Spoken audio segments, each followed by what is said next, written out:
হলুদাব বালুকাময় তটভূমিতে হাঁটতে হাঁটতে যত দূর দেখা যায় দুই নীলের মিলনে তৈরি এক দিগন্ত রেখা, নীল সমুদ্র আর বিস্তৃত নীল আকাশ। আমি জয়, মাল্টিন্যাশনাল কোম্পানিতে কর্মরত। সমুদ্র বরাবরই আমার প্রিয়, তাই বিয়ের পর স্ত্রী রিমাকে নিয়ে চলে এলাম বেড়াতে। এই বিচে প্রথমবার এলাম। জায়গাটা খুব সুন্দর আর বেশ নিরিবিলি। হোটেলের দিকে এগোতে গিয়ে একটা ঢেউ এসে আমাদের পা ভিজিয়ে দিল, আর ঠিক সেই সময় আমার পায়ের কাছে কি যেন একটা ঠেকলো। তাকিয়ে দেখলাম একটা গাঢ় নীল পাথরের সুন্দর লকেট সমেত চেন।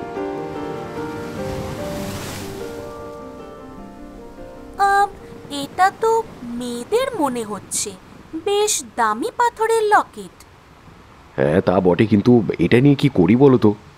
জিনিসটা কার তা তো জানি না। সমুদ্রে ফেলে দিই নাকি? না না, ফেলবে কেন? রেখেই দাও না। সমুদ্রে ভেসে গিয়েছিল, সমুদ্র সেটা আমাদের কাছে দিল। দাও দাও দেখি, আমিই পরবো।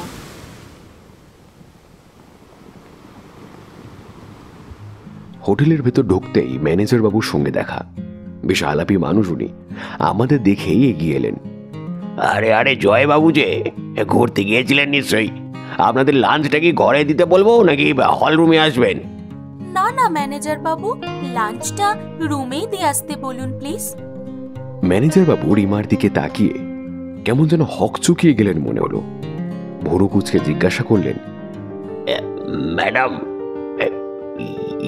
ইয়ে মানে এই এই লকেটটা আপনি খুব...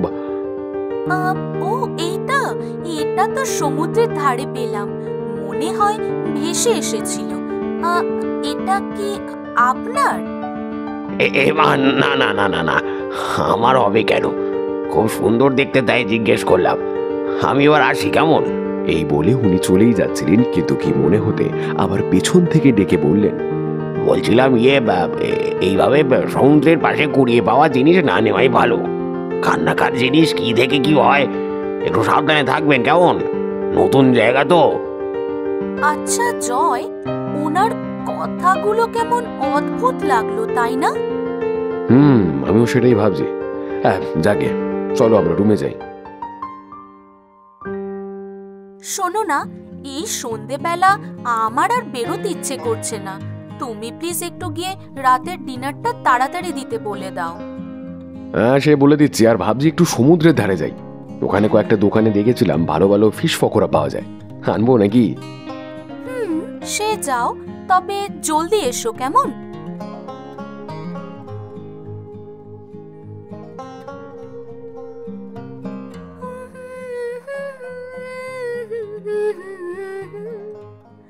লা লা লা লা লা লা।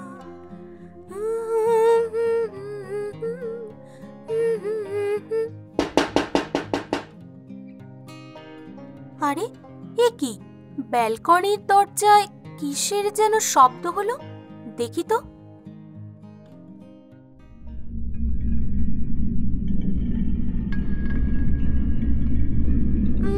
না, কেউ তো নেই। উফ, আমিও না কি সব ভাবছি। 4 তলার উপর ব্যালকনিতে কেই বা উঠবে? মনে হয় হাওয়ার শব্দ হলো। ধুর। রিমা, রিমা কোথায় গো? এদিকে এসো।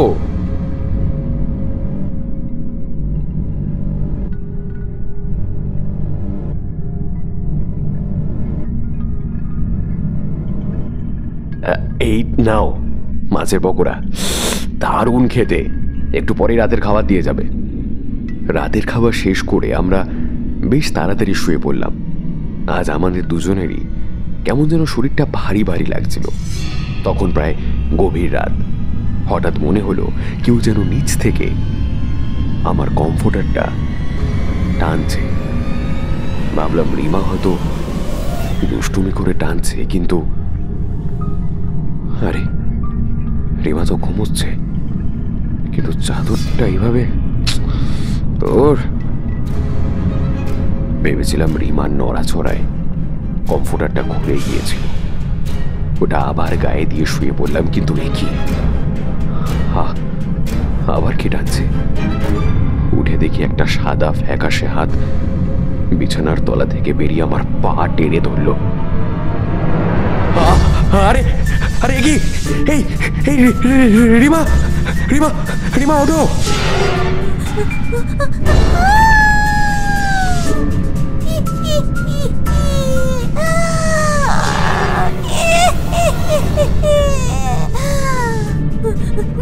জয়, জয়, আমার কিন্তু ভালো ঠেকছে না, পালাতে হবে আমাদের। ও মা, ছাড়বো না, ছাড়বো না তোকে। সব কটা শয়তান সব ছেলে সমান, মেরে ফেলবো, মেরে ফেলবো।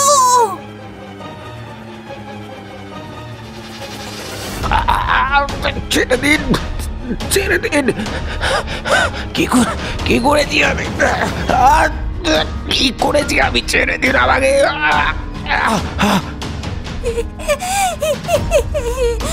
ছাড়বো না, ছাড়বো না, মরবি, সব ছেলে মরবি।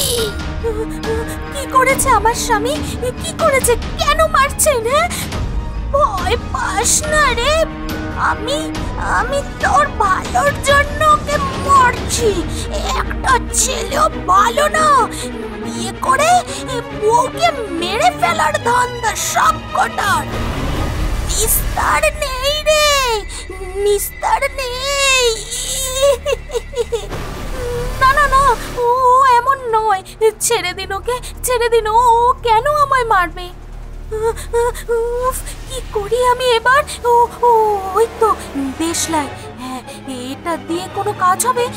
হ্যাঁ, ভূতেরা তো আগুনে ভয় পা শুনেছি, আমাকে আমাকে কিছু করতে হবে।